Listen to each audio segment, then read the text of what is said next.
Is this on? It's on? Okay.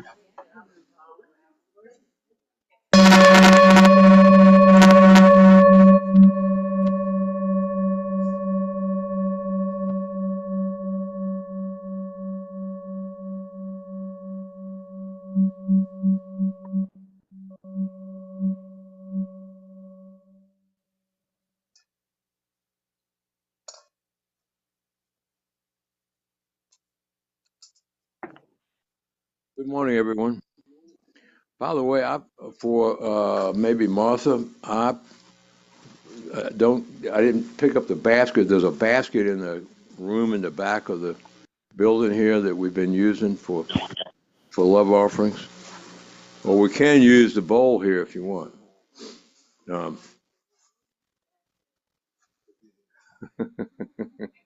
um, Good morning, everyone, and welcome to our January 2025 meeting, which also is our 29th anniversary meeting and the kickoff of our 30th year, which is a kind of unbelievable, but here we are.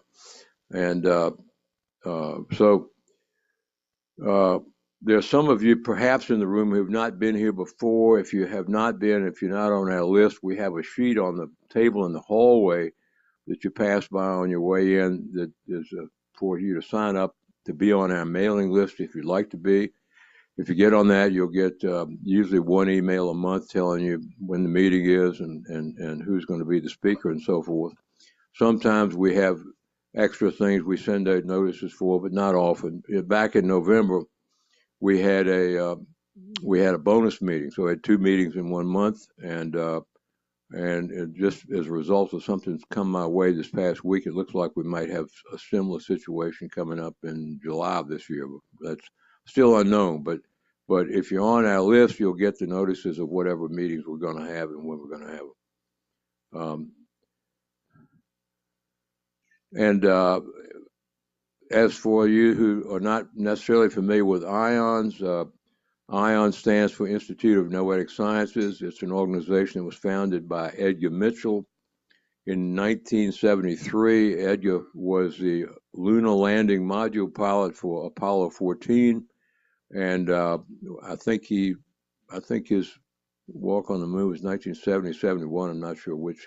And on the way back, he had a takeaway from the experience when he looked out of the capsule window and saw the Earth way off 250,000 miles away as a pale blue dot in space. And he had a unity consciousness experience, which was for him the first time he'd had such a transcendent experience in his life, and resolved right then and there to dedicate the rest of his life to exploring the frontiers of consciousness, especially the interface between science and spirit. So he created IONS as a vehicle for that in 1973, and it has been fulfilling that role ever since. It has community groups like ours all over the country, to some extent all over the world. They're trying to sort of rebuild them now because, frankly, most of them failed during COVID. We're one of the very, very few that did not cease operations altogether, and a lot of them have not resumed. So we've been blessed throughout our 29-year tenure to have a group of loyal supporters and loyal contributors, and so when COVID came along, we went immediately to Zoom, and which.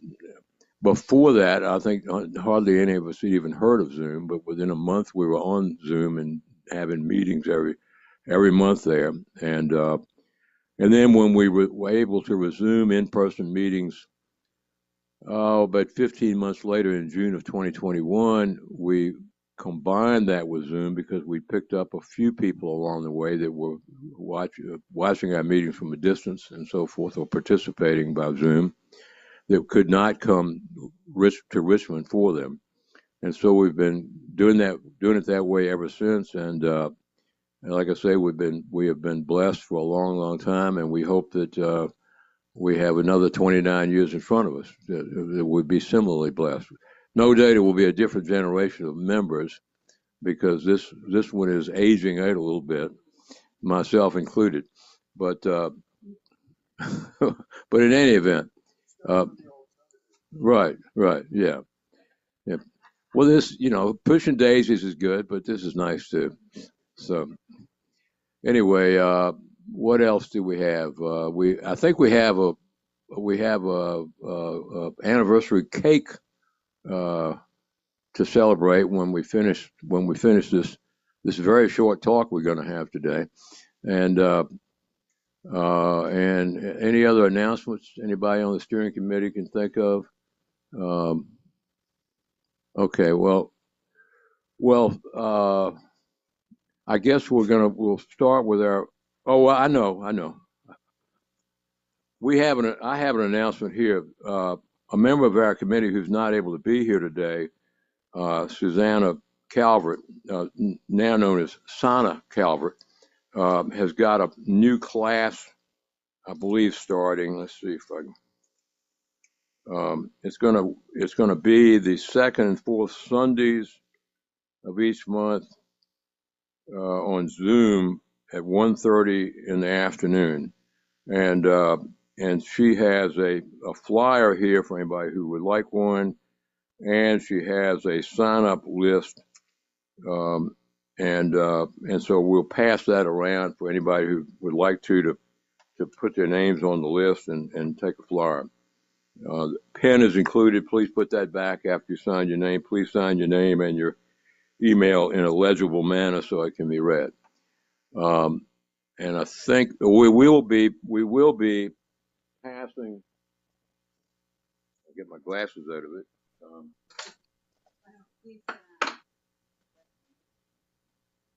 That looks a little sketchy to me. Let's do this. That doesn't have enough space in it for all the money we're going to collect today.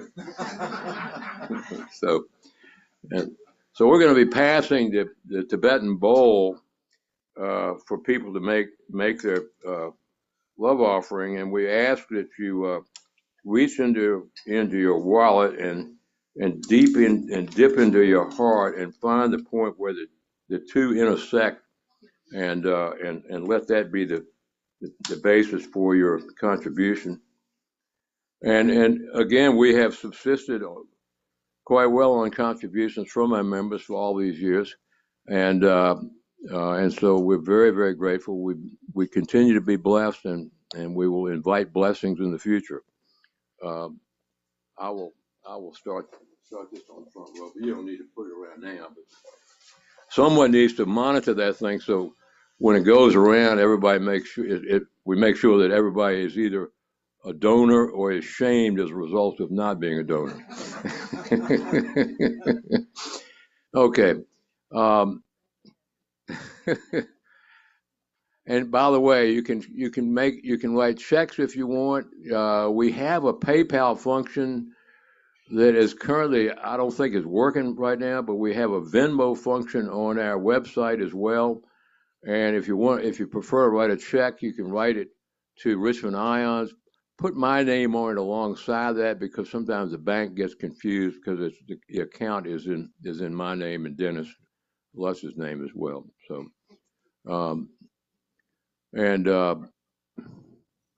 since it's not a per se business account, we don't want to confuse those tellers at the bank so much. So, all right. I think that's all I have for the moment. We're going to have an opening meditation that my lovely wife Isabel is going to conduct for us, and then someone it may be me, will introduce our speaker today. So.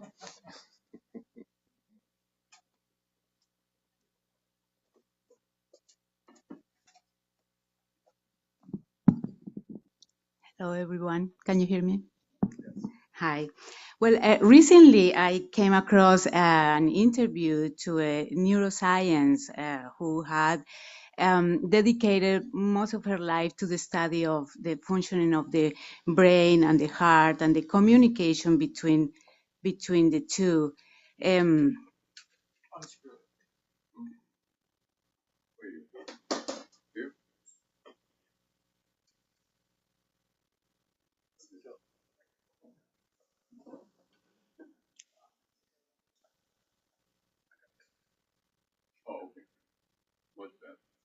Thank you.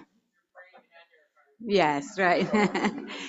So she was saying about how the communication between our hearts and our bodies affect the whole functioning of our lives, and we not only synchronize the heart and the body, but the endocrine system. So, and depending on how the conversation goes within myself, also affects other people, the people that that we are next to.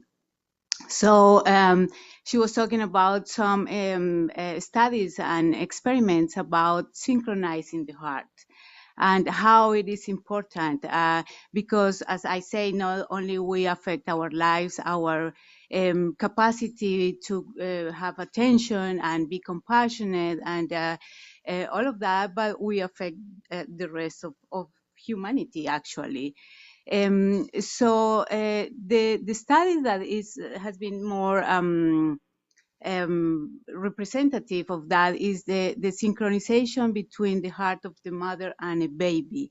So when the baby connects with the mother and vice versa, and they are doing it in a synchronized way, the baby shows improvement in the development of the brain and the immune system and all of that. But on the contrary, if the mom was stressed out or she was breathing fast, then the baby didn't connect with the body. So those necessary changes in the development of the baby didn't happen until mom slowed down with the breathing, and then they connect again.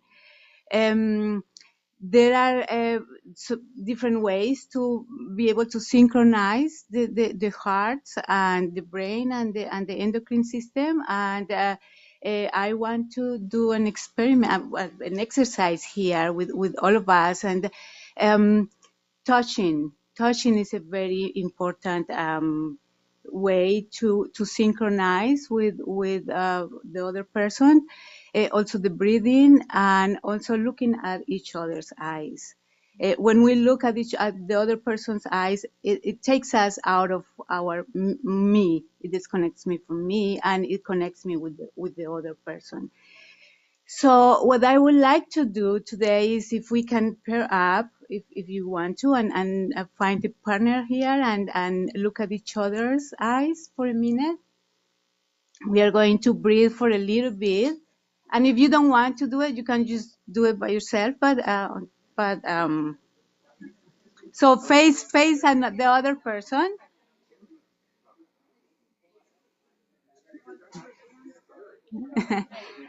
And if you can, because touch is so important, put your hand on the other person's heart for a minute. The other person, not. No. Okay. So put your hand on her heart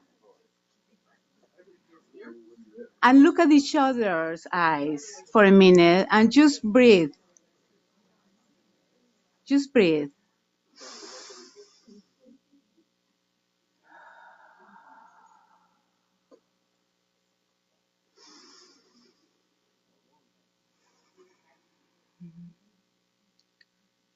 Just quiet your mind and breathe.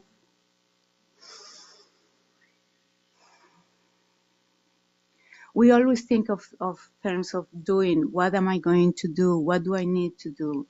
But let's think here on terms of being.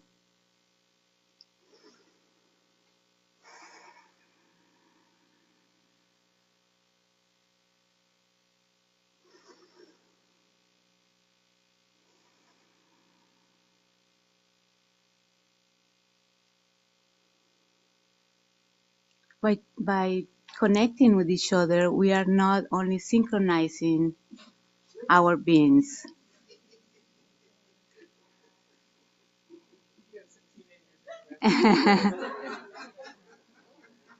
That is also welcome.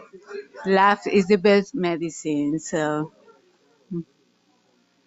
let's think of us in a very loving way, compassionate, forgiving, accepting.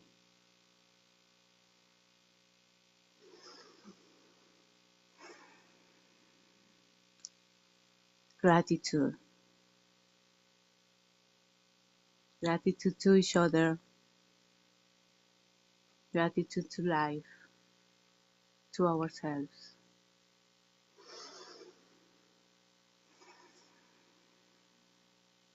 And if you can smile to your partner here.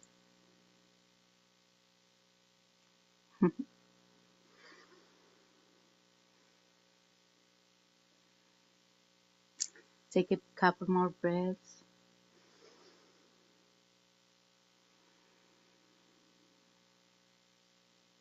And with our hearts open, let's welcome this beautiful day, this beautiful talk that we are going to participate on. And let's welcome this beautiful man that is going to illuminate us with his heart and his beauty.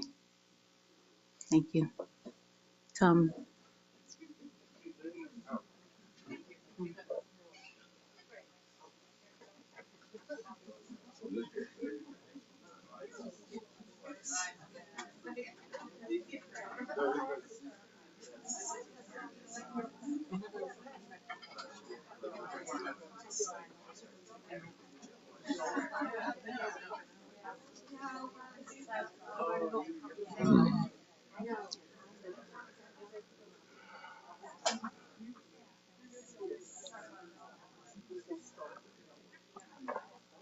I'm going to say our speaker today really needs no introduction, so we're not going to have one other than what my beautiful wife just said. Dan, let's begin with what number is it?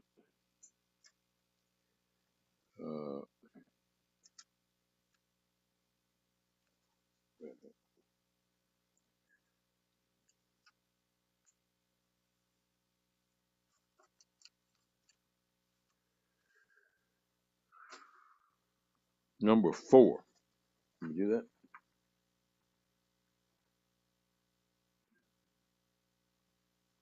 Technology has always been challenging for me, as most of you know, and Dan does his best to accommodate my issues, but I know it's a big challenge for him too. So I want to give a shout out to Dan for putting up with the difficulties I impose.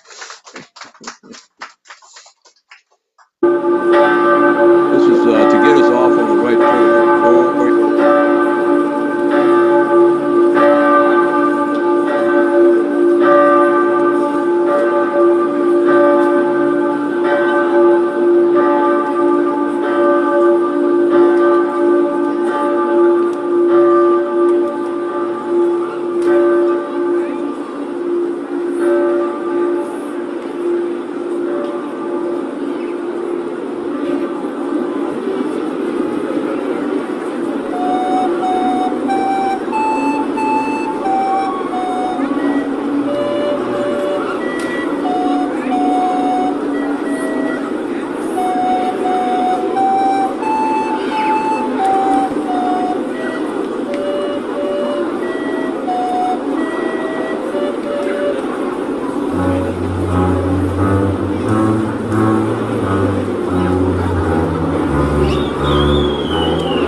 I've watched that thing so many times and never get tired of it.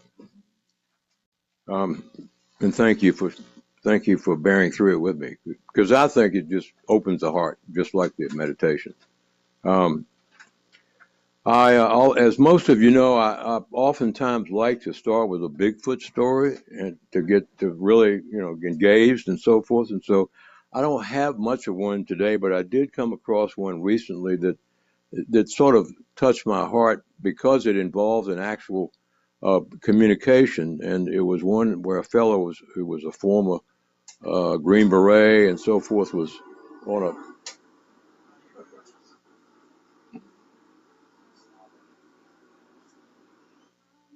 okay. Hmm? Nuremberg, 2014. Now there are a number of these online, different ones in different places, some in big shopping malls and so forth. This is my favorite because it has the biggest crowd and so forth. And I love the way it starts with a girl with the flute, But anyway, but there are many of them, and are we past it now, Dan? Yeah. Okay. The and Ode to Joy is something that was written by Strasser in 1785, and then Beethoven adopted it as part of his Ninth Symphony, I think, in 1825. So, but it's been around a while, but I never get tired of it. Anyway, there was a fellow camping up in the Adirondacks, and he was sitting there, and suddenly a 10-foot tall Bigfoot showed up in his camp, and he felt fairly overwhelmed and terrified. But the Bigfoot turned out to be just wanting to make a connection, and so after he sat silently, having been a Green Beret and having been in combat situations in various places in the world, he was less reactive than most people would be in the similar circumstances. So he simply sat passively and let the Bigfoot lead the way. He was literally sitting on the ground. The Bigfoot came, touched his hand. He had his hands up like this and touched his hands, then touched his head, then picked him up. He said, the fellow said he is 6'5" and weighs 280 pounds. The Bigfoot picked him up as if he were picking up a glass of milk or something, because the Bigfoot was over 10 feet tall. And so, but he put him back down very gently, and then he motioned for him to what was thought to be motion for him to get up. And so he did, and then the Bigfoot pointed to his own heart and said, "Ha to ha." That was his name. And then he said, and the guy's name was Victor. Well, he went by Vic. He says, the other guy says Vic. And so they ended up with this wonderful communication. This was about 10 years ago when it happened. It continues to this day, their communication. And so I love those Bigfoot stories, as Isabel can tell you, but this is to me a wonderful example of not only communication at a level that most often has generated nothing but fear on both sides of the aisle between humans and Bigfoot, for good reason. But we can, as we move forward in the future into grander and grander levels of higher levels of frequency, perhaps our communications can become more better, as they say. And so I throw that as an example. I also want to begin this meeting by expressing, from a personal standpoint, my own immense, undying, immeasurable, eternal gratitude for this group. Not for everyone in here, for everyone who has gone before, for the wonderful members of the steering committee that we've had. We still have. We have a number of them here. Donna is a steering committee ex officio. We have Bunny. We have Carol. We have who else is Martha. Suzanne is the newest member of our steering committee, and she has been an amazing dynamo. She lined up this facility for us, and she's got the most energy to move chairs around the room and so forth. But she's been great. But everybody on our committee for many years has been highly contributory, and our group has been wonderful for all the years that we've been going. And from a personal standpoint, for me, I know a lot of people go to church on a regular basis. I kind of gave that up about 65 years ago, and so this has been a wonderful replacement for that. Not only from the standpoint of the community aspects, which are much broader and deeper than I ever experienced in a church setting, but also from the standpoint of the having a safe space where all kinds of ideas could be expressed without but so much judgment, and even when judgment was present, it was not held against you as a grudge of some kind, you know.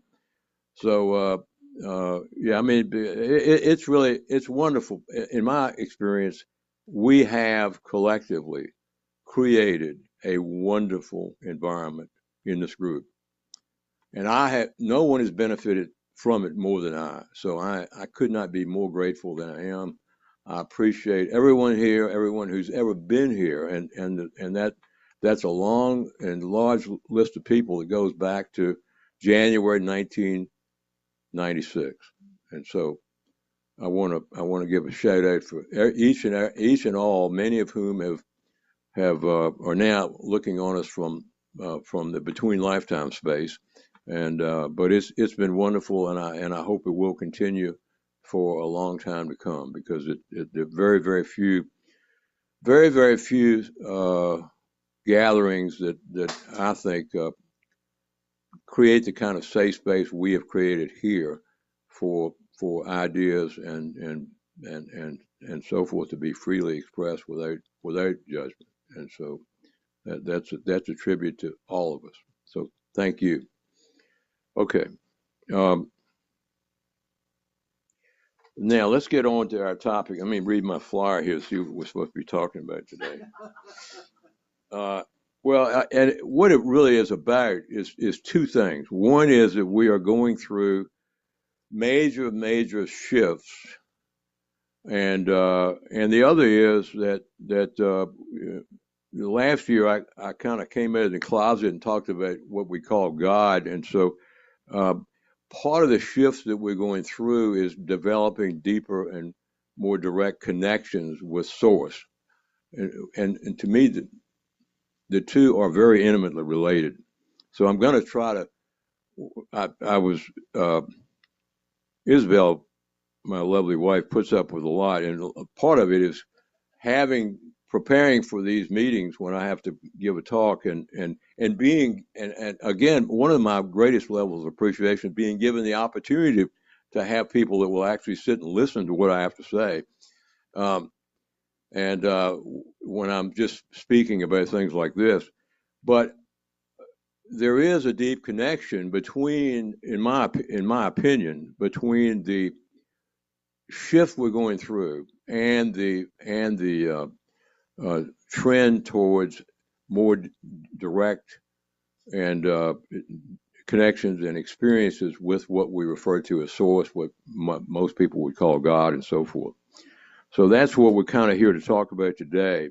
In the flyer, we talked about the historical background, and that background, which in the flyer related back to 600 BC. I picked that because that was sort of a watershed time in history in which a number of different movements began almost simultaneously, as if there were a common spark. You had in the Greek field, you had Pythagoras, who trained in Egypt for probably 15 years or more. By some accounts, he also went to India and trained there. Some of the things that he came back with have more of an Indian stamp than an Egyptian, but the two were deeply connected in those days. There were wisdom keepers in both areas that were connected. And so he could have gotten everything he got just in Egypt, but I think it's more likely he went both places. He came back with not only what math and geometry,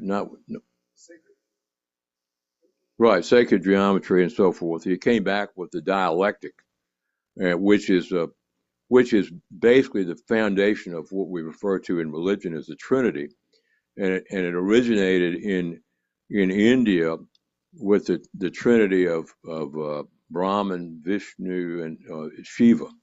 And I guess I say Shiva and then Vishnu, because Shiva the destroyer, Brahman the creator, and Vishnu the preserver. But the dialectic is a word warm to my heart. I was first exposed to it in an English class when I was a sophomore in high school, and my teacher, who was right out of the movie Dead Poets Society, except that it was 20-some years before that movie came out, and he would wax on and on about the dialectic and the Greek philosophy in the context of his teaching us English literature, and I thought I had just discovered the key to how creation was done in the all the universe, and I'm still not convinced that that's wrong, because it is even in the context of the raw material, it's essentially the same. They talk about polarity and so forth, and where the dialectic is thesis, antithesis, and then synthesis. In any event, that was Pythagoras was the most seminal figure in terms of the creation of what later became the Greek philosophy of Socrates and Plato, and so it is an influence that we cannot overstate within the framework of Western culture, and it was deeply influenced, in my opinion, by Eastern culture at that time, and at the same time that was going on there, Siddhartha Gautama was creating Buddhism, or what became known as Buddhism, first in Nepal, then in India, and so forth. And of course, we don't think of India as Buddhist right now, but in the period after Buddha's life, India was about half Buddhist, and then by 400 or 500 A.D., the Hindu reaction to it had pretty much swallowed it up. But in any event, it was a new strain of philosophy that is very much alive today, and very much on the forefront and cutting edge of consciousness. At the same time that happened, you had Zoroaster coming forth in Iran, and that influence is a very strong one in the context of both Judaism and Christianity, and for that matter, Islam. And you had Lao Tzu coming out in China around the same time. I think that's right, isn't it, Carol? So around 600 BC, 2,600 years ago, some significant things were happening, and I would, if you want to do it by virtue of ages, they were preparing, I guess, for the onset of the Piscean age, and and the character what's that?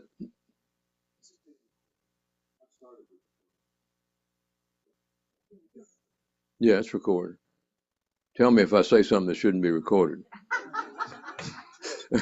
Oh well, too late. Okay, well, we won't worry about it then.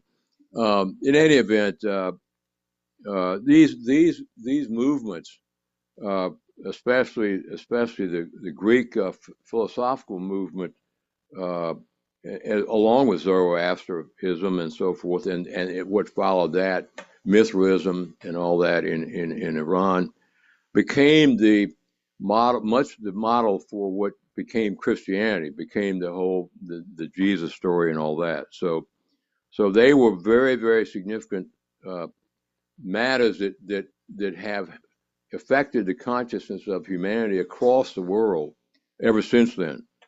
And we are going through some significant changes now as well.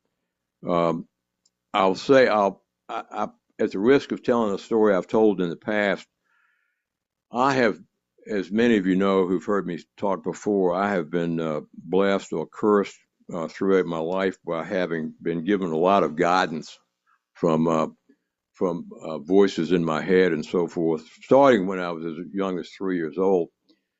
And even then I had the good sense not to tell anybody about it. Otherwise, my life might have been very different than it's turned out to be. And so when I was in 1972, 73, I went off on a tangent that lasted for several years. And I was on a mission. I didn't realize until 1980, when the Blues Brothers movie came out, that I was on a mission from God.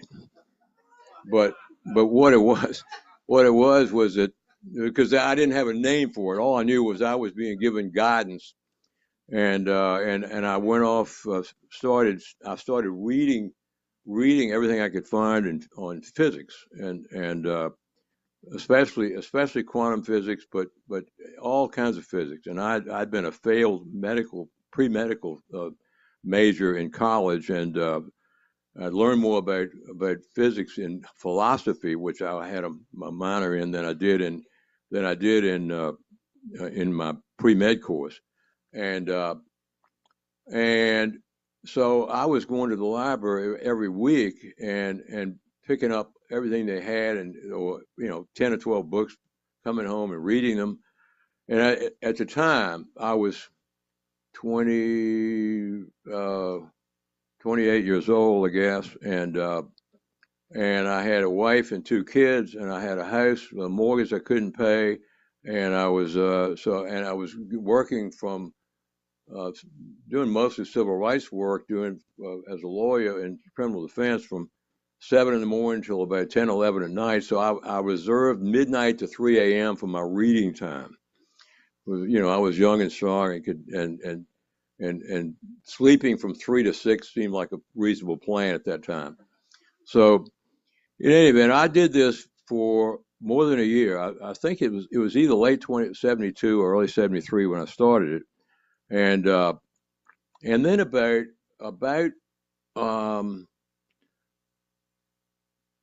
close to a year into it, I was guided. I don't know what, it wasn't like I was having conversations with my spirit guides, although I had a lot of that. But this was more of just a prodding. I was guided to move from physics after I essentially read everything the Richmond Public Library had to offer on the subject. To move from physics to linguistics. And I discovered that linguistics was just as dense and impenetrable as physics. And so one night around, I think it was like February, March of 74, I believe, it was around 2:30 in the morning. I was reading a Noam Chomsky piece on a book on universal grammar. That was he was a big He's still alive. He's a brilliant guy. He's mostly known for political things now, but in those days he was mostly known for his theories and his relatively revolutionary theories about linguistics. And so around 2:30 in the morning, as I'm reading pages over and over and trying to grasp them and so forth. And it was one of those things where it was like a spiritual leader will tell a student seeker who's trying to think his or her way into enlightenment that you can't get there from here by doing what you're doing, and so it was that kind of situation going on with me.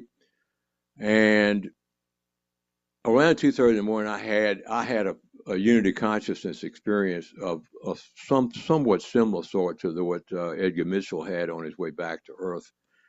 And what I saw in addition to just having this sense of having access to all knowledge and so forth, and so, not that I knew everything, but the access was there, was that what came through in a flash was that the vectors of science and mysticism ended up in the same place, and that was that, or philosophy, for lack of a better term, and that was a place of pure experience, not a place that could be comprehended intellectually. And so I was then, after that had been processed, and it was a place of consciousness, of pure experience and so forth. And I'm not, even today, I'm failing at trying to express it well, but in any event, I was guided then to start writing this. And so I started working using the same time space to try to write. And well, that was really frustrating. And it was, and what turned out to be about 50 years too early for me to be doing that. But in any event, I did it as much as I could over the next year and a half or so.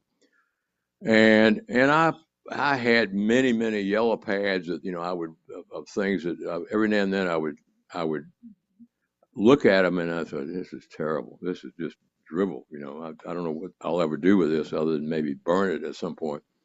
And but in December of 1975, my first wife and I, we lived in the Fan and would often go to an old to the New York Delicatessen, which still exists in Carytown next to the Bird Theater.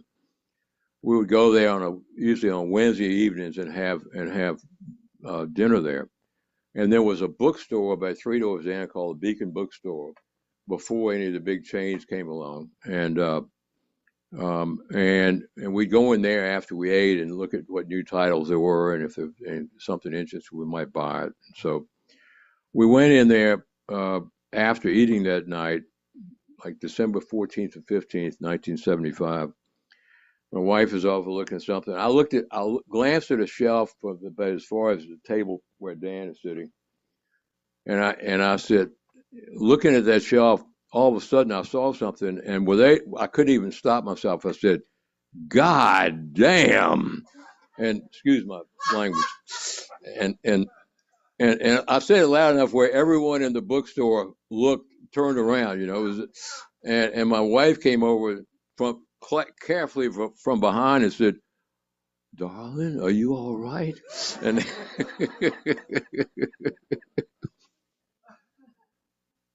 and I was pointing like this, and I said, and she says, "What's the matter?" I said, "That son of a bitch has written my book." And the book I was referring, I didn't even have to pick it up. I mean, the book I was referring to had just come into print that week, and it was The Tao of Physics, written by Fridtjof Capra, who was actually a physicist, not just a young lawyer trying to do civil rights work, writing about physics, and so I bought the book and I read it, and I thought, well, this means I don't have to continue humiliating myself every night.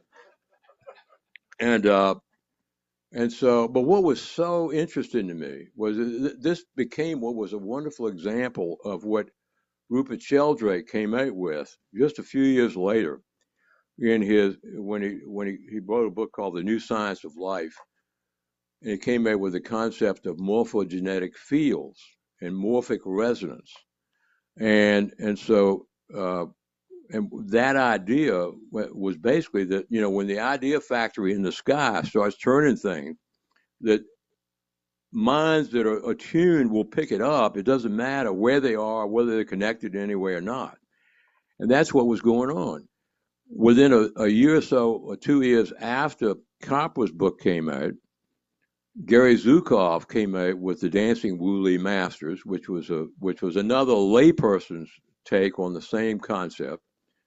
And then a year or so later, Fred Alan Wolf, who was a physicist himself, came out with another book called the Spiritual Universe, which is another similar idea.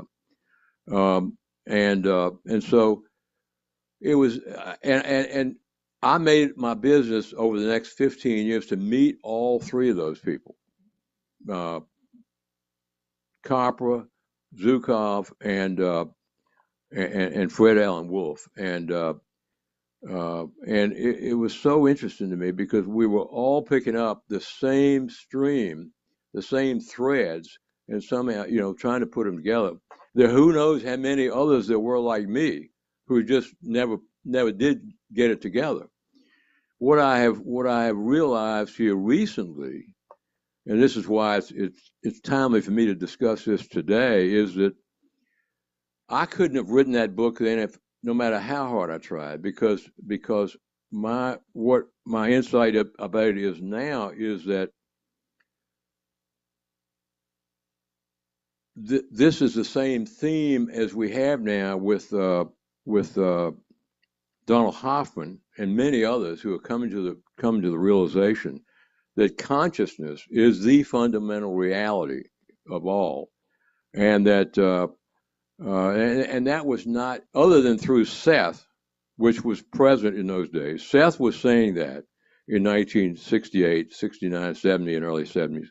Seth was saying that we're looking in all the wrong places for what is ultimate reality when we try to check out subatomic particles like quarks and now Higgs bosons, which when it came out was called the God particle and all that. But he said the real foundation of creation is not particles at all. It's what he referred to in shorthand as CUs, consciousness units, and that all creation was nothing but consciousness.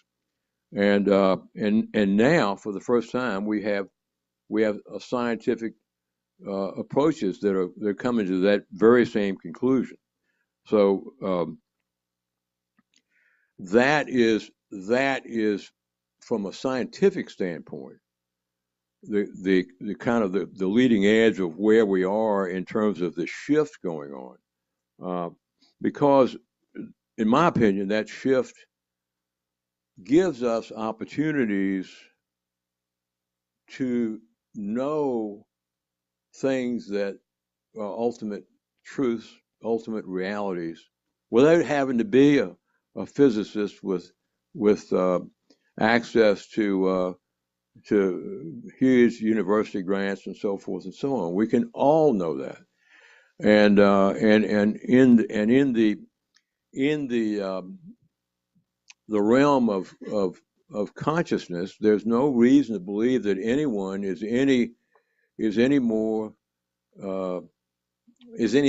superior to anyone else. We are all each and every one of us is people, whether we're people or whether we're animals, whether we're Bigfoot, whether we're worms that crawl in the ground. We are all creatures of consciousness, of one consciousness, of which each one of us is a part. And so this is something that this is, in my opinion, where the new paradigm will be going. And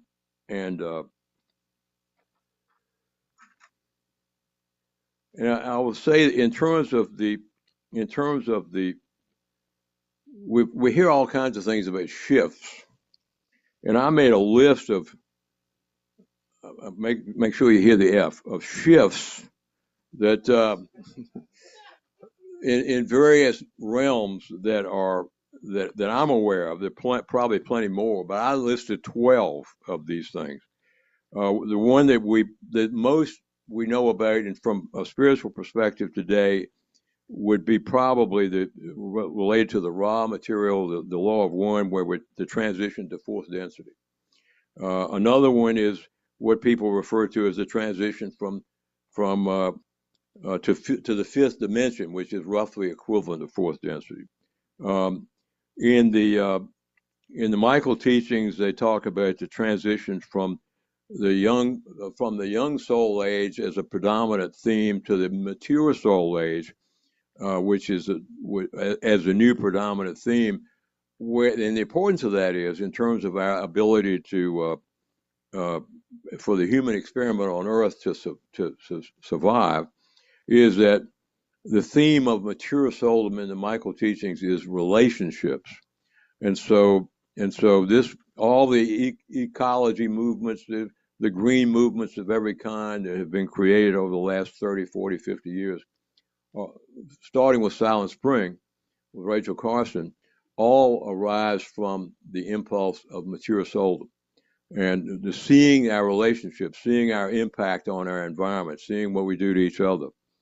Einstein was a mature soul. Ken Wilber, who's probably the greatest philosopher that have been produced in the United States, and maybe one of the greatest in the world today, is a third level mature soul. So these are important. That's an important transition too. We also have the transition from the age of Pisces into the age of Aquarius, and that itself is a huge transition. And so, Jesus Christ was called the fisher of men because he was the hero, a heroic figure, or set up as a heroic figure for the Piscean age, and that's why the fish symbol was the symbol for Christianity in the early years. Still is on some people's license plates, but also we have a transition. It's not only a transition into the age of Aquarius from Pisces, it's also the transition into a new astrological year, a great year, if you will, of 25,000 year cycle, 26,000 year cycle, and so that in itself creates more of more transition than just going from one age within a cycle to another age. We also, I'm not expert enough to know, and I'm not sure anyone on the planet is today, but there's also some talk in some quarters about us transitioning from Kali Yuga to the next one, which is Kriya Yuga, and which is a golden age, and so that's the yugas are so confusing. Although they meant well, but there's so many different pieces of information about them out there. It's difficult to parse what's real and what's not. We also are transitioning, whether we go with the density thing or not. We're definitely transitioning from a cycle where consciousness is focused in the consciousness of the third chakra, the stomach, personal power, ego, all that, into the consciousness of the heart. And so that, even without applying any other thing to it, is a huge transition of itself. We are transitioning now. I don't know if there's a fellow named David Hawkins who was a psychiatrist who had a fairly normal psychiatric practice in New York for many years, and then in the later 80s he retired from that, went to Sedona, and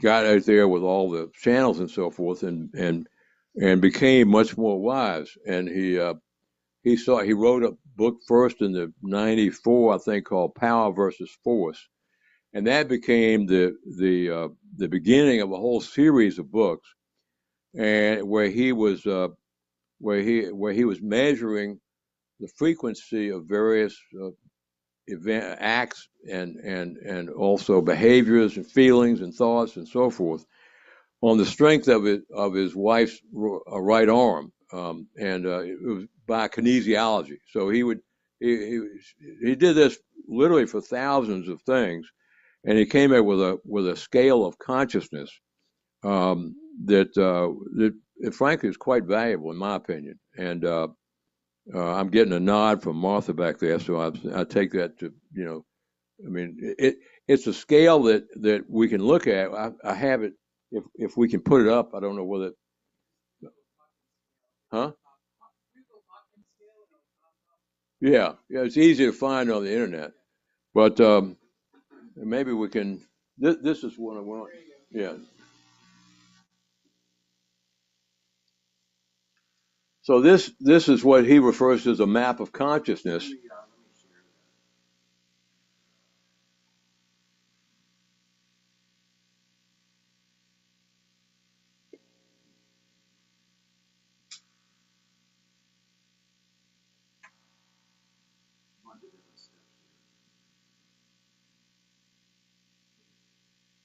Dan, if there's a technical glitch, I'll forgive you, and everyone else will too. But look, this is fine. Yeah, we got some stuff on top. Can we move that or no?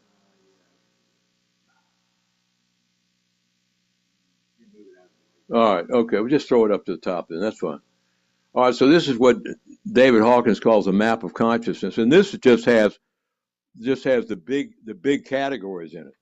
But he puts shame at the bottom at a score of 20. The scale goes up to 1,000, and murder and mayhem are right down in that same category. And and then he takes it on up. Interestingly, the consciousness of at the time he came out with this, his assessment was that was in the early mid '90s, I think. His assessment at that time was that the average of human consciousness across the planet was a little under 200, around 190, 95 or something like that. And that over the next 15 years, it gradually went a little over 200 to about 205 or something. He died in 2012. So, but in any event, it went over 200. The 200 marker is at courage. And by the way, anybody who's not been here before, there are bathrooms in the hallway out here and out the other door there. So there's several of them easily accessed. And if you look at this, you see that courage is at 200. Love, by which he means basically unconditional love, is at 500 on a scale of 1,000. And we are not even halfway to love yet. But it is a very it's a very telling scale, and I would, it may not be the last word on these particular values, but it certainly is helpful and instructive. And it is something, in my opinion, that if you're aware of these things and aware of the frequency values, because what the idea is that, for instance, courage, no matter how it's expressed, whether it's a soldier going into battle, against an enemy that is fearful of being injured or killed, whether it's me standing up in front of a group of people and speaking when I'm terrified of public speaking, it all is going to come out at around 200 on this scale, and so it is a very useful thing, and it's something, in my opinion, that people can use as a tool for their own expansion. Martha, sure, come on up. Just so they have an understanding. So if you'll notice. Speak into the microphone. Oh, but I need your body. Can your body come over here? My body. Yeah. So it's not. All right. No sex with alien jokes here. Okay. So just kidding. So move over just a little bit that way. Okay. Okay. So oh yeah, he needs to be in the shot. Okay. Sorry. This is unplanned, obviously. Okay. So I'm gonna come over to that side. Are you right-handed or left-handed? I'm right-handed, but it doesn't matter. So you're talking about kinesiology. Kinesiology. So what I'll do, if you'll notice on the lower part of the Hawkins scale, it's like shame, guilt, anger, all the emotions that people come into psychotherapy to resolve. Mm-hmm. So I'll use this with patients, but it's very effective because you are using the morphic resonance of your biofield to ascertain where you are in the quantum field. So I'm going to push down on your wrist. Resist me. Okay. Now say something true, like my name is Tom. My name is Tom. Okay. And then resist me. Resist me. Good. And is that the arm you broke? Yeah. Okay. All right. That's good. Actually, that proves it even more. Is it weaker than it's supposed to be? No. It's good. Actually, your bone's probably stronger, so that's good. Now say something that's not true, like my name is Florence. My name is Florence. Okay. Now, are you trying to resist me? I was trying to resist, okay, but you can't. It's hard. Okay. So now say something else true. Florence doesn't want to resist. Yeah. Okay. Florence doesn't want to resist. Okay. Now say something else that's true. I am at Unity of Richmond. I am at Unity of Richmond. Okay, so that's true. Now say I'm on the moon. Just trust me. Say I am on the moon. I am on the moon. Okay. Did you feel? Yeah, I felt the difference. So there's no. Right. When something is not true, there's no resistance. So exactly. Your body is like a battery. There's polarity, positive and negative. And when there's resistance, that's true. And absolutely. That's how you. Thank you. Yeah, thank you. And that's how the scale was developed. And if you read some of David Hawkins' stuff, and he has a tendency to get off in some egoic trips about, in my opinion, about his religiosity and so forth here and there, but it got some wonderful stuff nevertheless. And if you read his stuff, he did this stuff. He and his wife did this stuff on all kinds of different things.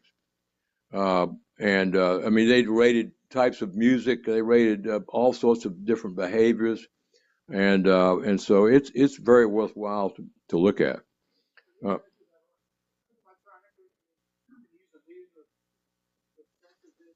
I couldn't hear you, Price.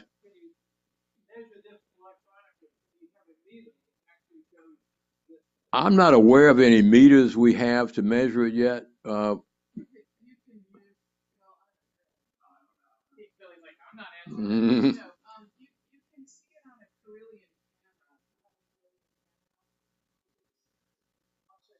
You mean Kirlian photography, where you get the aura shown on the film? Right.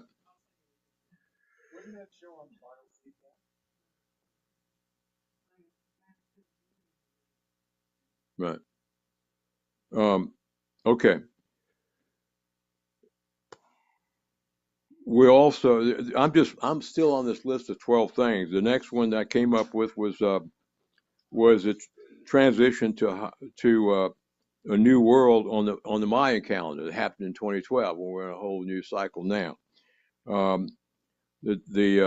Another one is that in my own experience from my 18 years of weekly work with a channel group that I refer to as Group 7, the Odyssey that began almost 20 years ago now, we are transitioning to a time where instead of being animated, human beings being animated by a single soul fragment, as some groups would say, or a single soul, we are being animated by multiple souls.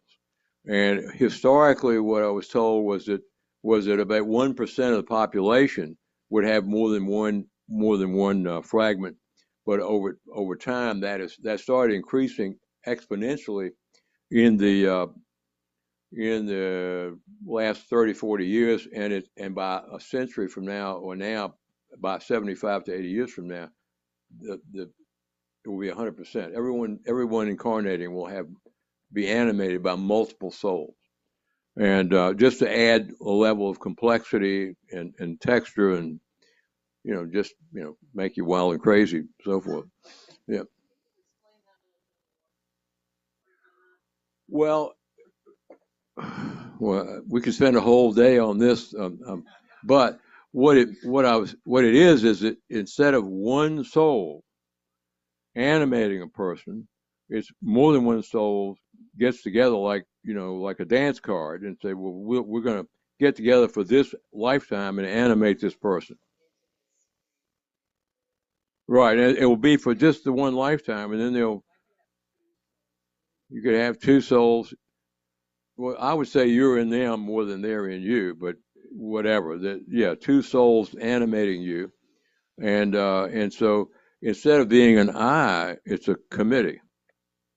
So when you think about it, it's a helpful way to get rid of your ego inflation, because the ego is not an individual. It's yeah. I understand what you're saying. My information is. You want to speak into the. Yeah, I understand what you're saying. Mm-hmm. My information is yes, there are species who have entered this universe who never had permission to come in, and they would like very much for that situation to arrive where they can join forces with other souls. That stuff is being put correct now. They're being taken out. Well, they never had permission to be here to begin with. Well, this is not that though, as far as I know. These are just souls that are combining to animate a single individual. That's all, and legitimately here and so forth. But they're not hitchhikers. They're and so anyway, that's another transition. Another one is we are as of again, this came from Group 7, as of around 2014, the impact and control of what sometimes is referred to as the global shadow government, the cabal, whatever you want to call it, is starting to wane. It's not something that ends overnight. It will take maybe a few generations, but it's ending. So that's another major transition, because that influence has kept us under a literal dark cloud as part of just exactly the way you were talking about, for many, many generations, for perhaps at least the entirety of the last 6,500 years of human history. And then the next transition that came to my mind to fill out the 12, because 12 seemed like a nice round number, was that we are soon reaching a point where we will become a member of some form of galactic federation of planets. And so these are all significant transitions. And in the case of the raw density shift, which occurred for the Earth at least 15 to 20 years ago, maybe 30, 40 years ago, depending on which source you're talking to, that means that the Earth is already in fourth density now.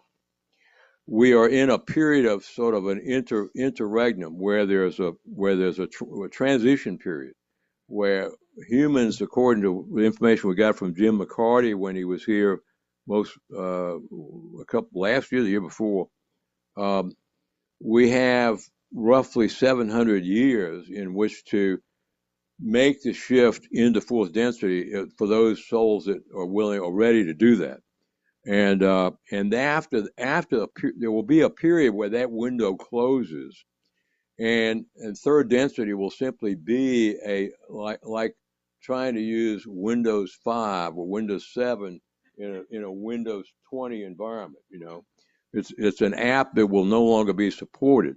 And so if you're incarnating in a human set of incarnations, you won't be coming back to Earth if you're not willing to make that shift within that time frame. And there are plenty of other third density planets. Some people think of Earth as a prison planet. There are plenty of others that they can think about it the same way if that's how they like it. And so, these are all major shifts we're going through. And let's see, how am I doing on time? Yeah, okay.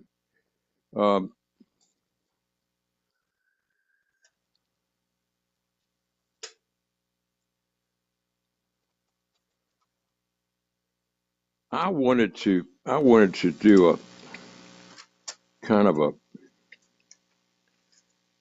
let's say I don't know what you call it, a thought experiment or what, but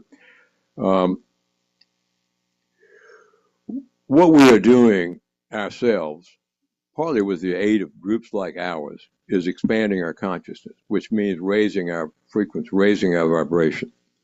And as I said at the beginning, part of this is about connecting with what we refer to as source. And there are all kinds of different versions of what source is. That was what the focus of my talk last year this time was.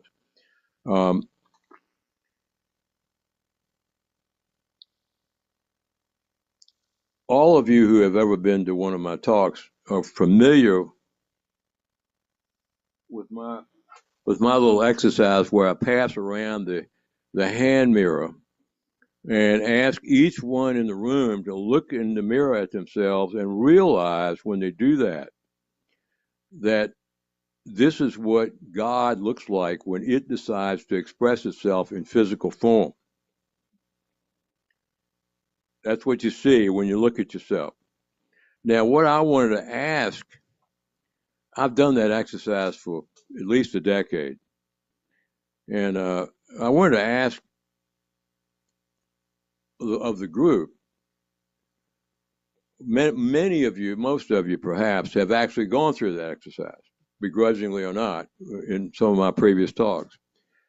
How does it make you feel when you do that? When you look at yourself in the mirror, do you see what is God? That's what I'm asking. And I would appreciate anybody and everybody weighing in on this. Martha, you look like you're ready.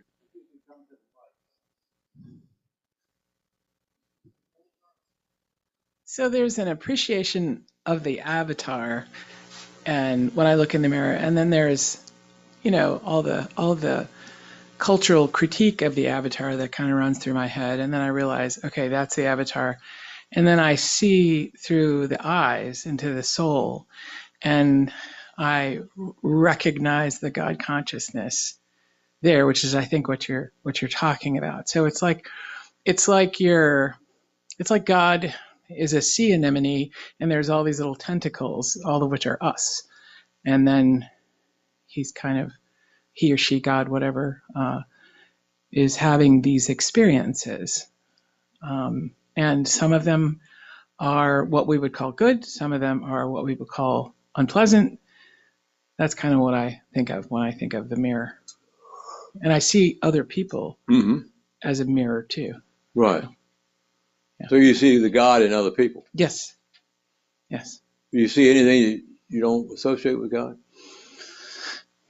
That's really hard because I feel like God is everything. How could there be anything else? Well, it's like Ken Wilber, the theory of everything. Right. It's everything. Right. So it's, you look at a stone, there's God. I think St. Paul has this passage in one of letters about that. Like in him in whom we live and move and have our being.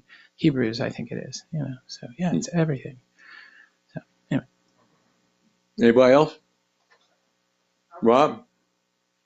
I see when I look at Microphone, please. I was just going to say that I don't really like what I see in my face, but the eyes, I start to see the universe and consciousness and spirit. Uh-huh. So if I were going to do that exercise, I would focus on my eyes. Well, you don't have to like it to recognize it as God. I do that. I recognize. Come on, Bryce.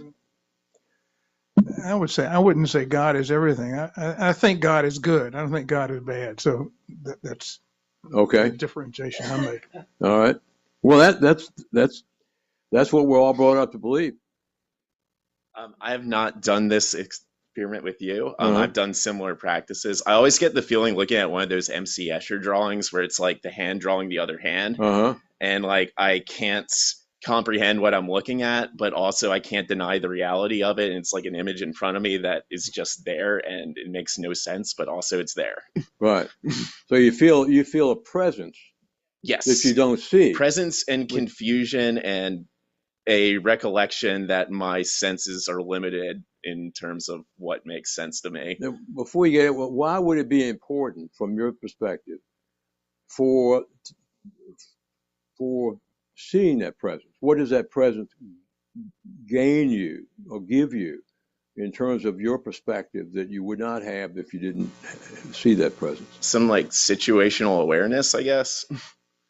Mm-hmm. Just, I don't know, it gives some context for this whole weird existence thing. Yeah. Thank you.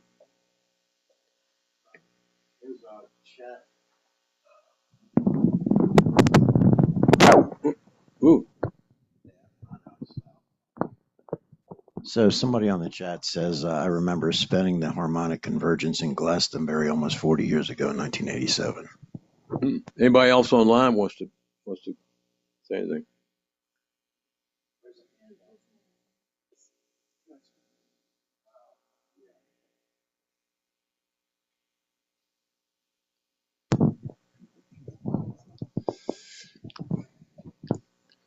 I've been a member of a Unity Church organization since I've been here in January. There you go.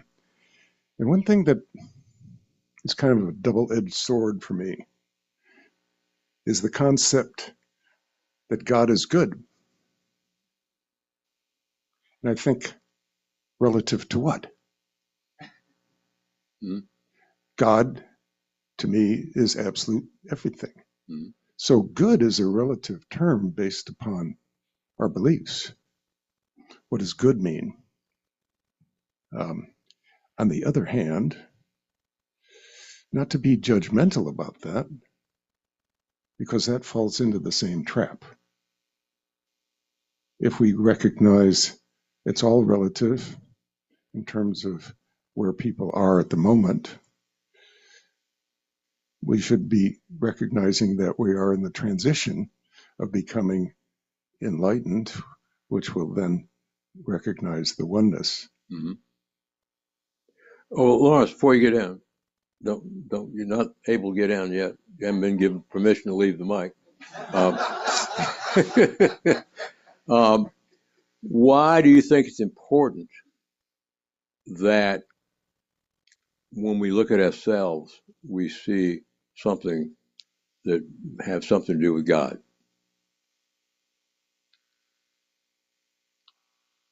Could you rephrase the question? Why do you think it is important to be able to see God within ourselves? It is if we want to be enlightened. I mean,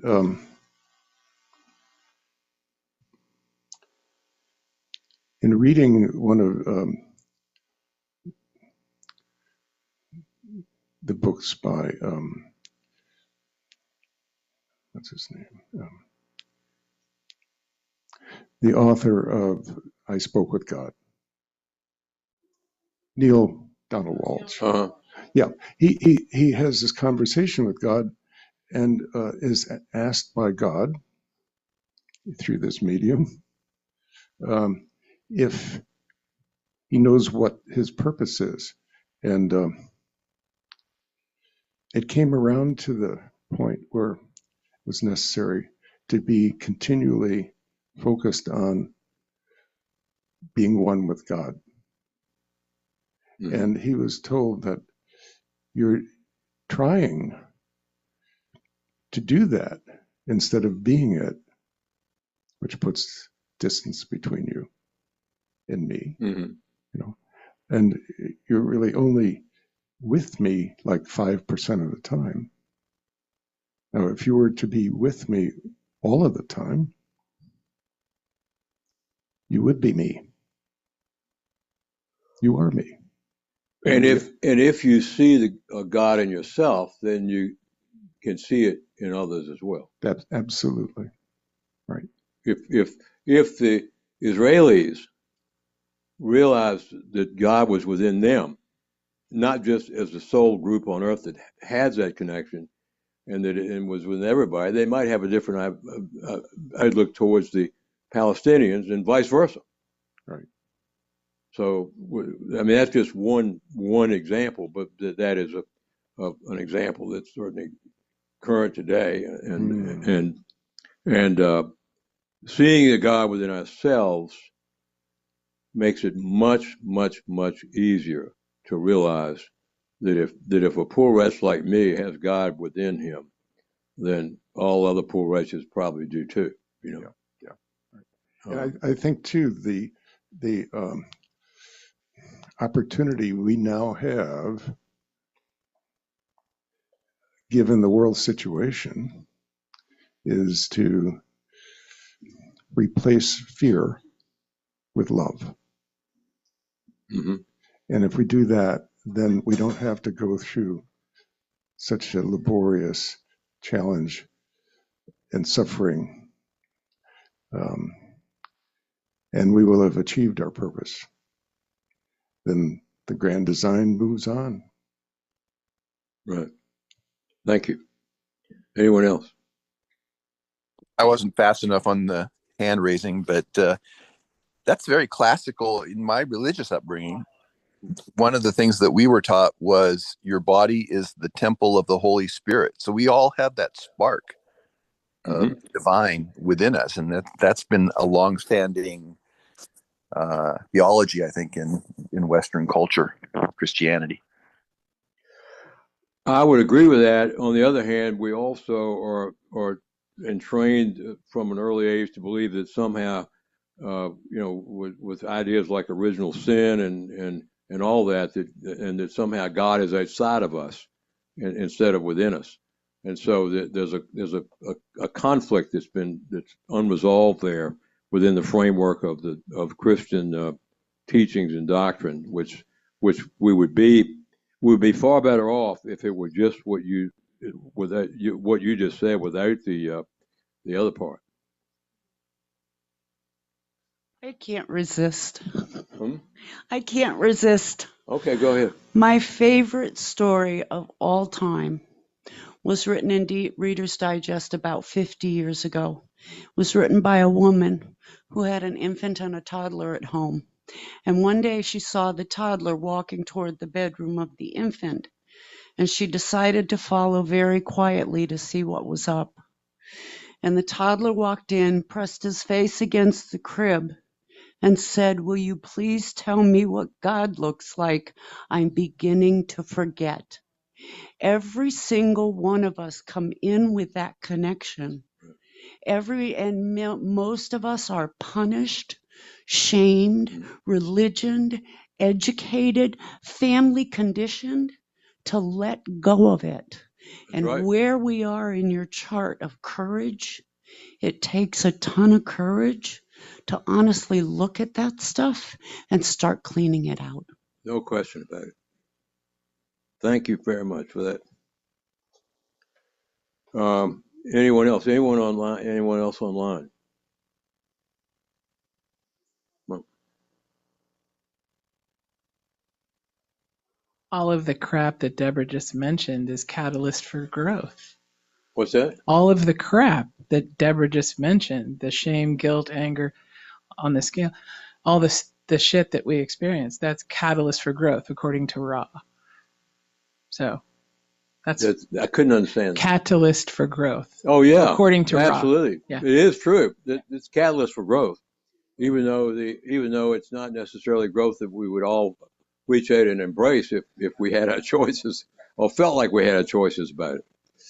But yeah, everything we experience is catalyst for growth, including what's going on in Ukraine and in the Middle East and all that. That's all catalyst for growth.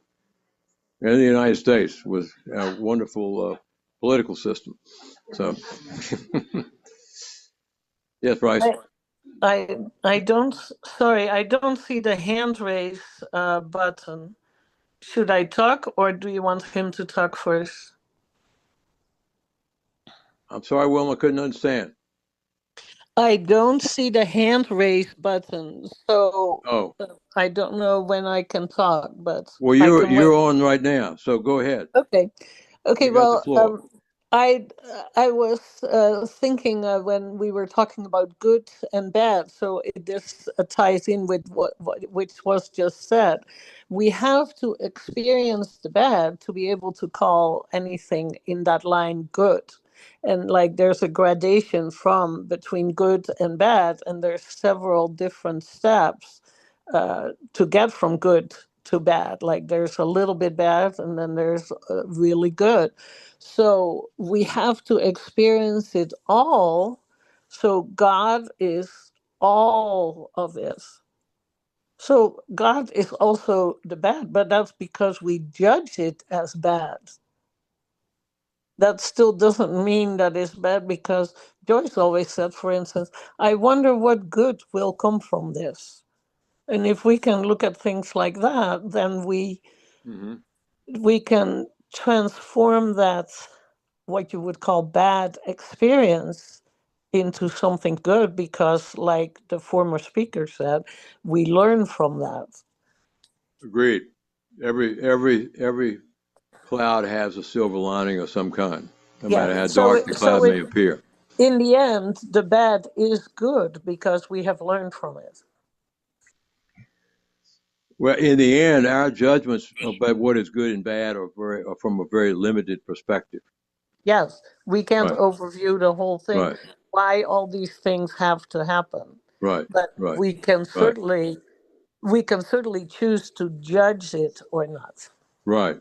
And that's part of our consciousness expansion process. That's when we cease to judge, we're moving on up the line here into acceptance, which is a much higher level than where we are now. It's over 300. Well, and we can ask, like I gave the example that Joyce always said at Unity of Bonaire. She always said, I wonder what good will come from this. Mm-hmm. So it's choosing to find the good in it. Right. It's not judging. Right.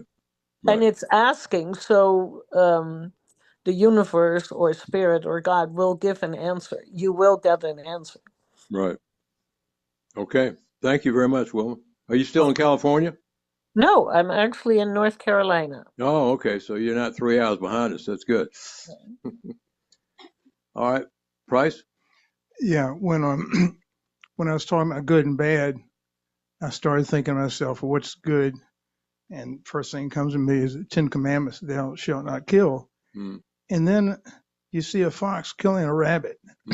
Is that bad when a fox kills a rabbit? From the rabbit standpoint, it might be.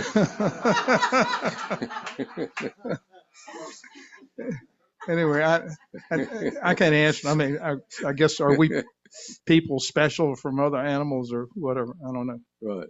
Thank you. See, your consciousness is expanding already, Price.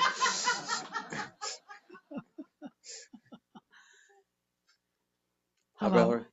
Yeah, I like the concept, and I'm trying increasingly to live with it, that God is all there is, infinite divine intelligence, and is everywhere. Mm-hmm. So we live and move and have our being all the time in God's stuff, and that is all there is. Right. And like fish swimming in the ocean who don't know that they're in the ocean, I forget that I'm a fish in God's stuff, and so is everybody else. Right. So I just have to remember that, and then I know. And it's not even so much the thinking, it's the feeling. I have to feel it in my heart and soul that Right. this is right. that is all there is, and just keep swimming through the God stuff with everybody else. It's much easier to get there by feeling than it is by thinking. Yes. Yeah. Thank you. If you accept the idea that there's one consciousness, only one, all of us being different aspects of that same consciousness, then that is a metaphor that I find very easy to connect with in terms of the lack of judgment. And it means that everything within that framework, everything, literally everything, no matter how minuscule it may be, no matter whether it's a single subatomic particle, or no matter how evil we may think it may be, or whatever, even if we don't like the political aspirations or whatever, it's all an expression of what the Ra would refer to as intelligent infinity, every bit of it. And so that doesn't mean we necessarily have to agree with everything that that everybody else says or does, but we can realize that we can accept what others do and that we don't like for what it is, rather than trying to make it into something that it is not and making an enemy of it. So I wanted to finish off by asking, and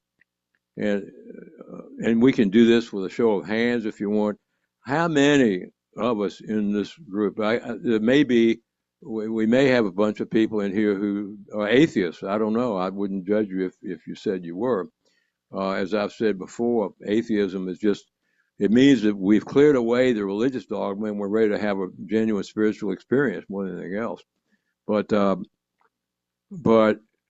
I wonder how many in this space today would consider that they have what they feel is a direct connection with Source, or direct experience with Source. I see a number of hands going up. And I would imagine, are there practices that many of you have? I mean, and I'm talking not beliefs, but an actual experience, because beliefs can actually get in the way of experience because they shape what experiences may be available to you. Are there practices that any of you have that you would recommend for others who have not had that? Yes. Daisy, you want to tell us? I'm sorry?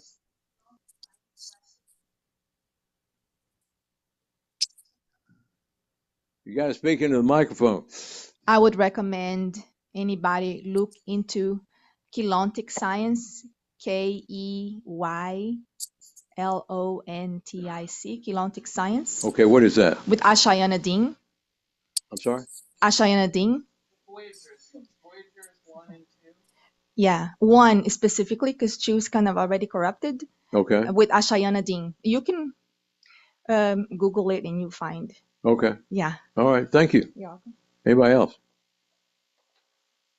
Well, I'm way out of my comfort zone. Well, that's all right. That's what we're all here for. I've never been here before. Well, welcome. Hey, Suzanne. Welcome, and thank you for contributing. Thank you for allowing me. So just 90 seconds. I've been a practitioner of a very, for me, very powerful modality called pranic healing and arhatic yoga.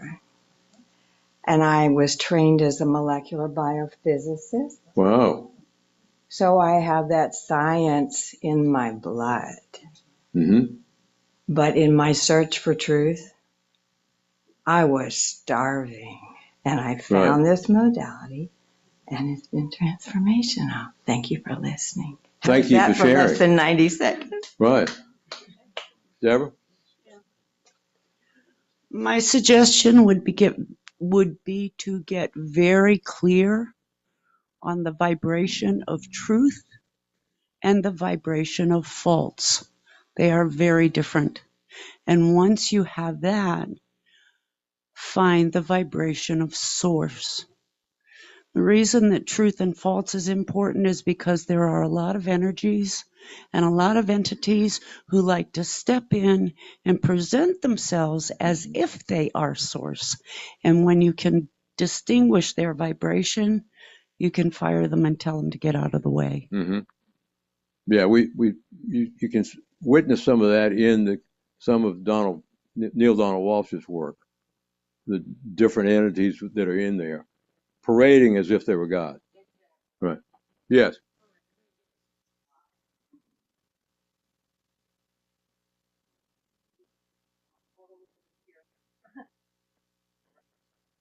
So the question is, how do I experience God directly, I guess? I feel like I experienced that sitting. Gosh, need to drink more water. Sorry, it's because it's been rusty for so long. It's easy to get choked up when you talk about things like this. Apparently, my throat chakra needs to be connected. So anyway, when I'm sitting with another person, because I'm a therapist too, and listening to them trying to catalyze working with catalysts themselves, mm-hmm. and somebody who's in pain and trying to synthesize both sides, the what should I say, pleasant and unpleasant. Mm-hmm. And in order to really sit with another person, I have to be in my heart. It really is. It's a test, because I can notice my own kind of anxiety rising sometimes, because it's like, oh my God, what do I say? But it's that repeated, I know that's not the way that's not going to help anybody find the way. It's really them finding their way and me providing space for that. And I can kind of feel a shift, and I feel like we both can when they can come to some synthesis of it. And that's really where I experience God the most. I feel like we both kind of do, whether mm-hmm. we call it that or not. It's experienced in the heart, and people change. So, well, and I think that sounds wonderful. And I would say, as a mere male, I can say with some authority that women have a easier time accessing the heart energy than men do. Mm. Men are so caught up in their physicality, if you will, their maleness in many mm-hmm. ways. Oh, mental. Okay. I'm sorry. I meant mental rather than physical. Yeah. Huh? Mental? There are people who are going to ask. It's a combination of men. Mental. Oh. Never mind. Okay. Yeah. Yeah. You'll have to give us a lecture on that, Lawrence. So for everybody online, he was saying mental. Okay. Sorry to interrupt, but I did not get the spelling of what you could look up on the internet. Kelontic or something like that? That was Daisy? Kelontic science. It's K-E-Y-L-O-N-T-I-C,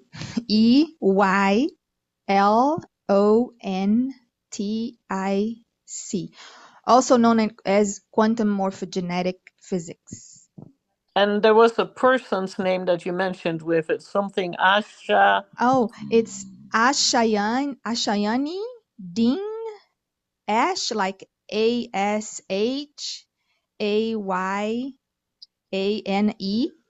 and Dean, D-E-A-N-E. She's on YouTube, yes. Yeah, but I wanted to look it up. And so just because I'm asking the spelling, you mentioned, Tom, that there was something Kala Yuga to Kola Yuga. That was also a shift, and I did not get the spelling of that either. I'm sorry, I'm lost. What are you asking? She was asking about Kali Yuga. Who? Kali Yuga. Oh, Kali Yuga. Yeah, K-A-L-I. Kali. K-A-L-I. And then Yuga is Y-U-G-A. A Yuga is a cycle of time. Kali is the chaos, goddess of chaos for this cycle. And it was going to Kola Yuga? We're going to Krya, Krey or something like that. Is it Kriya? Kriya? Yeah, that's it. It's Kriya, Kriya. Yeah. Thank you for correcting me, Dan. Tom, this is Dennis. Can I say something? Sure. Well, you're in Florida? Yeah. I didn't expect to be here that long, but I'm not coming back till 1st of February. Well, thanks for joining us online. Okay. My opinion, anybody can take it for whatever it's worth, is using light frequencies, using sound frequencies, using the breath, either holotropic breath work or the Wim Hof type breath work, and water, making sure whatever, because our bodies are 95% liquid. So whatever we drink, and you can even change the structure of water with sound. So you can put a set of headphones on a gallon of water and change the complete structure of the water. But there's all kinds of new type waters coming out that real soon that are going to be life-changing. Yeah. And either holotropic type breath work or, like I said, the Wim Hof type or any kind of breath work. And also managing your thoughts, learning how to manage what you think. To keep bearing in mind, we're not our thoughts, we're not our feelings, we're not any of those things. We're just our awareness. That's all we are. Yeah. All these other things are made up. Yep. Okay. Anyway, I just thought I'd mention that. Yeah. Dennis, thank you for sharing. I think that's great. Everybody, what everybody said. Anybody else? Yeah, Tom, this is Dan. All right. There was a time back in the 70s when I was experiencing God just through playing music in my band. Music. I was just going to say, using a meditation practice and thinking in terms of the soul being knotted to the source in the third eye, and closing eyes and meditating and using a mantra to repeat, to replace the material realm mantra that we always have going on, and drawing our soul in meditation up to that light and sound that's the source, is a way that I connect to the divine. That's great. Rob, thank you. Anyone else? Got one more? Yeah, I liked hearing the playing in a band with music one, because that's much more in line. I'm big on just creativity and making something and going out of my comfort zone and doing new things and getting that feedback from the world. I think that puts me in that state of mind that really locks me in. Terrific. Thank you. Well, all these are excellent and valuable. And before I forget it, we're gonna there's more music to be heard in the aftermath of the meeting when we're having our potluck lunch. And one is a song around the world that my own two hands. It's a really wonderful thing with, and watch the screen if we got it, and watch the screen too, because we got players from Africa, United States, Nepal, literally all over the world. We got a couple of things. I'm gonna do one little exercise. It's something I use that I find that puts me in a wonderful place. I devised it a number of years ago in a state of trying to think back what it was like before there was creation, and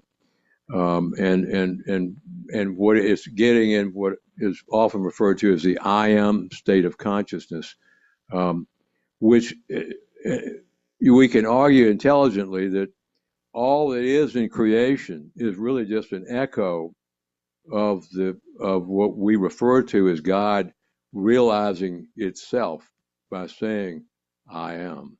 and everything else is just an echo of that. All of us are just echoes of that. And so I go through this. Sometimes I do it just by myself. When I'm driving the car. Sometimes I do it when I'm having ceremonies with sacred medicines and so forth. But I find it really does put me in a frame of mind. So I'm gonna start it. I'm gonna ask you all to join in, and you don't have to, but and so I go through a series of cycle of I am and then we are, and it's a feedback loop. I am, we are, I am. Which expresses all, from my perspective, a metaphor for all that is. And from my work in channeling, I am is apparently the most preferred nomenclature by source for source. It prefers not to be called God. It prefers not to be called creator, even not to be called anything that implies a being as such, because anything that's a being implies something that's separate from something else. It's a beingness, a creator, but it's a consciousness that's all encompassing, at least from my perspective. And so I'm going to start now, and I'll ask you to each get into a relaxed state and close your eyes. Just listen to me and follow my lead. And I find that it works best for me when I reach down into my abdominal area to bring the sound forth. Not quite like the Mongolian throat singing, but not too different from it either. I am. We are. Now all together. I am. We are. I am. We are. I am. We are. I am.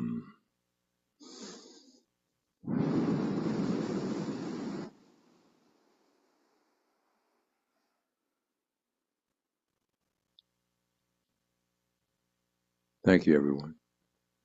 We're going to close with, Carol's going to do a meditation for us to close out, and then we're going to have some music and cake and food. Sure. So this is Dan. If you'd like to do some more meditation, some chanting, some singing along, Nancy and I are going to be here tomorrow from 4 to 5 with a vibe raising. That's what we call our gatherings, is vibe raising. So we'll be singing together, raising our vibrations together from 4 to 5 upstairs. And by the way, in terms of my own research, the 5 elements of creation. Number 1, joy. These are descending order priority, but the 5 elements. Number 2, autonomy, free will. Number 3, appreciation. Number 4, geometry. And number 5, music. Not sound, music. So I highly recommend what Dan's talking about. Thank you. So I'm going to close out with a poem by Rachel Lamb. It's perfect we're at the beginning of the 2025 and we'll soon be at the beginning of the year of the snake, for those of you who celebrate that. This is, may you fall madly in love this year. In love with someone who unhinges your tired trajectory. In love with a spouse of many years who might be aching for lightning. In love with demanding children and crazy relatives. In love with the particular pedigree of genius, insanity that has perhaps claimed you in spite of your reluctance. And certainly in love with an animal, a cloud, a redwood, the wild, there at least once a day. May you fall in love with the fragile jewel of the world, with hard work, real learning, just causes, petitioning, and prayers.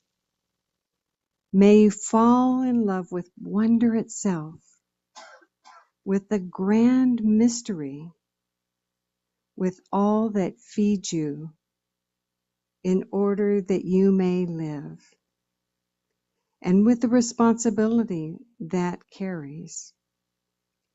May you fall in love with heartbreak and seeing how it's stitched together with everything. May you fall in love with the natural order of things and with tears, tenderness, and humility. May this be the magnificent year for you. May you fall deeply, madly, hopelessly, inextinguishably in love.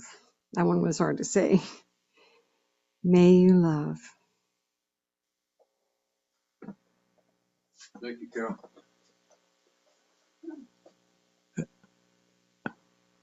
Namaste, everyone. Thank you so much. It's been wonderful.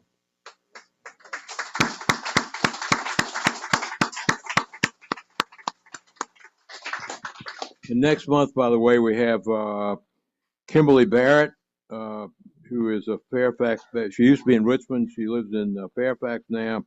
She's a psychic medium, starseed activator, and quantum energy healer. And we have the whole year lined up. We actually are working on the middle part of 2026 now for speakers. Yeah. So like I say, we're blessed, Lawrence. You can't say it too often because the gratitude keeps it coming, you know. All right, folks. Thanks so much for being here. Thanks for participating. If anybody who's not been here before, all it takes to be a member of our group is just showing up. That's all it takes. And you're if you're not on our list, sign up, and you'll get the notice every month. Thank you. All right, I'll be closing the meeting. See you all next month. Thank you